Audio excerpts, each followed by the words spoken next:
नमस्कार दोस्तों आज मैं कुलधरा के बीच में हूँ। ये कुलधरा गांव लगभग 300 साल पहले उजड़ गया था और इसी गांव के ये कभी इनके पूर्वज निवासी हुआ करते थे। और यह एक बहुत पुराना मंदिर है हनुमान जी का। और ये देखो, अपना जो स्थान होता है मूल, कभी न कभी लोग वहाँ पर आते हैं। और ये फिर से इस मंदिर को इन्होंने आज एक ज्योति जगाई है, पूजा अर्चना की है हनुमान जयंती के दिन। और इस गांव के लिए, मतलब इनके पूर्वजों का गांव था, इस मंदिर को चेतन किया है। और ये शायद पहले भी पूजा अर्चना करते रहे होंगे, इस गांव में आते रहते हैं। तो हम इनसे ही जानते हैं कि ये कितना पुराना मंदिर रहा होगा और क्या आपके पूर्वज इसी गांव से थे। तो सर जी, आपका नाम क्या है? ऋषिदत्त पालीवाल। व्यवसाय पालीवाल समाज में भी हमारी उपजातियाँ होती हैं, उसमें कुलधर हूँ और हमारे पूर्वजों का ही गांव है कुलधरा। तो मैं एक प्रश्न मेरे मन में कई सालों से गूंज रहा था, क्योंकि इस गांव का हमें कोई निवासी मिला नहीं था जिनसे हम ये बात कर सकते थे कि ये गांव, मैंने सुना है कि एकदम अचानक उजड़ा था, अचानक गए थे लोग। तो आप यहीं कहीं आसपास रहते थे या वापस यहाँ पर आए इस एरिया के अंदर? नहीं, वैसे हम जैसे कुलधरा को छोड़ा था हमने 1825 के लगभग। कुलधरा से 84 गांव पालीवाल समाज के छोड़ के चले गए थे।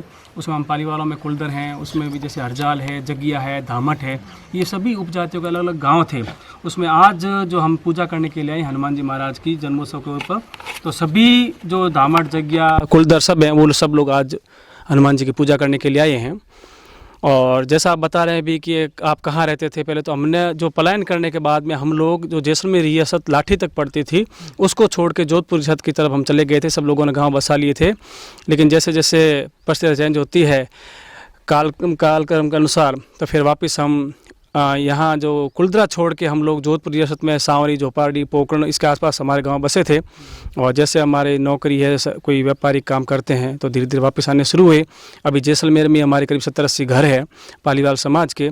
तो जब से हम लोग आए हैं तो हनुमान जी की, क्योंकि पूर्वजों का स्थल है हमारा कुलधरा, और ये हनुमान जी का जो मंदिर है कुलधरा में, वो आप समझ लीजिए जब से हम पालीवाल समाज का एक रहा है, जहाँ कहीं भी आप देखेंगे पालीवाल समाज के गाँव, वहाँ हर गाँव के किनारे पर, जिसको खेड़े वाले हनुमान जी बोलते हैं, तो ये हनुमान जी रक्षक के रूप में होते हैं। तो गांव जहां कहीं भी स्थापना होती थी, गांव के किनारे पर हनुमान जी का मंदिर आपको हर जगह मिलेगा। ये गांव पूरे के रक्षक के रूप में था। और उस समय जब पालीवाल जी कुलधरा गांव भी बसा है, तो हनुमान जी का मंदिर उस समय का ये बसा हुआ है। तो समझ लीजिए 193-94 साल तो हमको छोड़े हुए हो गए। जब 1291 में हमने 1348 समझ लीजिए ईस्वी सन पाली छोड़ के यहाँ आए थे, तो जब कुलधरा बसा उस समय का हनुमान जी का ये मंदिर है। और उस समय हमारे जो पूर्वज है वो भी बड़े प्रकांड विद्वान और कर्मकांडी रहे थे। तो ये एक क्या कहते हैं, जीवंत प्रतिमा है हनुमान जी की। तो ये चमत्कारिक है। और हम जब यहाँ जैसलमेर के आसपास आए हैं, तब से हनुमान जी के दर्शन करने के लिए आते हैं। और कई बार सुंदरकांड का पाठ है, भजन संध्या का आयोजन भी करते हैं। और हनुमान जी महाराज की हम सब पर कृपा रही है और हमारी आस्था का जो मंदिर है, स्थल है, और हम आते रहते हैं। अच्छा, ये कई वर्षों से पूजा स्टार्ट की है यहाँ पर? आप समझ, जब से हम यहाँ पालीवाल लोग जैसलमेर में आए हैं, इक्के दुक्के आते रहते थे। जैसे जैसे सबको मालूम पड़ा कि भाई अपने हनुमान जी का मंदिर है वहाँ पर और जीवंत प्रतिमा है और चमत्कारिक है, तो हम लोग आते रहते हैं। और पूजा अर्चना, भजन संध्या भी की 2-3 साल पहले। सुंदरकांड भी बड़ा आयोजन था, यहाँ भोजन प्रसादी वगैरह सब होती थी। और धीरे धीरे अब जैसे हनुमान जी का जन्मोत्सव है, तो सब समाज के लोग आ रहे हैं धीरे धीरे। अब शाम तक काफ़ी लोग आने शुरू हो जाएंगे। अच्छा, वैसे तो मंदिर तो और भी होंगे इस गांव में, लेकिन क्या आप चाहोगे कि वो मंदिर भी आबाद हों, वापस उनकी भी प्रतिष्ठा हो और पुनर्जीवित हो, उनमें पूजा अर्चना हो, ऐसा कुछ चाहते हो? वैसे आप जहाँ कहीं भी पालीवाल समाज के गांव में जाएंगे, आपको लगभग एक मंदिर, एक गांव, ऐसी हमारी थीम थी पूर्वजों की, ताकि समाज पूरा एक रहे, एक जगह रहे। तो हर गांव में आपको ठाकुर जी का मंदिर मिलेगा। तो यहाँ कुलधरा में हमारे ठाकुर जी का मंदिर बीच में है, लेकिन जब हम छोड़ के गए तो उसमें पता हो सकता है पूर्वज मूर्तियाँ अपने साथ ले गए हों, या अचानक एक रात में खाली किया है तो पीछे मूर्तियाँ कहीं और आसपास के पड़ोसी ने अपने यहाँ मंदिरों में ले जाकर स्थापित कर दी हो। अब जहाँ तक आपका कहना है अभी मंदिर वापस शुरू हो, पूजा स्थल शुरू हो, तो सबसे बड़ी चीज़ ये होती है कि जब मंदिर आप स्थापना मूर्ति की शुरू कर दोगे, लेकिन उसकी नियत नित्य प्रतिदिन पूजा होना आवश्यक है। तो जब ये संभव होगा कि हम नित्य प्रतिदिन पूजा कर सकते हैं, तो अवश्य हम ये इसमें मूर्ति की प्रतिष्ठा करके पूजा शुरू करेंगे।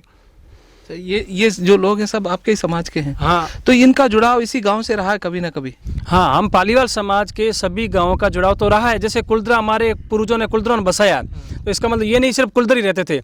यहाँ पालीवाल समाज की उपजातियाँ धामट, जगिया, हरजाल, जो भी, जैसे खाबा गांव है वो हरजालों का गांव है, जगिया है नेहड़ाई गांव वो जगियों का है, धामटा गांव देव के पास धामटों का है। लेकिन अभी जैसलमेर में सब जाति के लोग रहते हैं तो ये नज़दीक पड़ता है और आना जाना रहता है, इसलिए सब लोग एक साथ आते हैं पूजा करने के लिए। बहुत बहुत शुक्रिया। तो दोस्तों ये हमारे इसी गांव के आसपास जो 84 गांव थे, उन सब के गांव के वाले पालीवाल हैं जो यहाँ से पलायन कर गए थे, वो लोग आज वापस अपने गांव आए, अपने पूर्वजों के गांव देखते हैं, पूजा करते हैं और पुरानी यादें, और इस गांव को वापस, इसमें जो मंदिर है ये चाहते हैं कि ये वापस इनमें पूजा अर्चना हो। तो बहुत बहुत शुक्रिया, आपसे बात करके बहुत अच्छा लगे। और कहना चाहूँगा आपको कि अभी कुछ इलेक्ट्रॉनिक मीडिया के माध्यम से ये भूत का गाँव है, भूत प्रेतों का गाँव है, या शाम को नहीं आना चाहिए, ये एकदम गलत है। हमारे पूर्वजों पर ये कलंक पैदा करने की कोशिश कर रहे हैं ताकि रात को यहाँ कोई लोग नहीं आए, जबकि हम लोग यहाँ आते हैं, भजन संध्या करते हैं, हम रात भर यहाँ लोग रहे हैं। रात को 1 बजे 2 बजे 3 बजे हम हमारे साधु संतों के साथ पूरे समाज के लोग घूमे, कोई भूत प्रेत नहीं है। देवीय शक्तियाँ अवश्य है कि हमारे पूर्वज कर्मकांडी थे और गायत्री के उपासक थे, हो ही नहीं सकता कि यहाँ भूत प्रेत हो।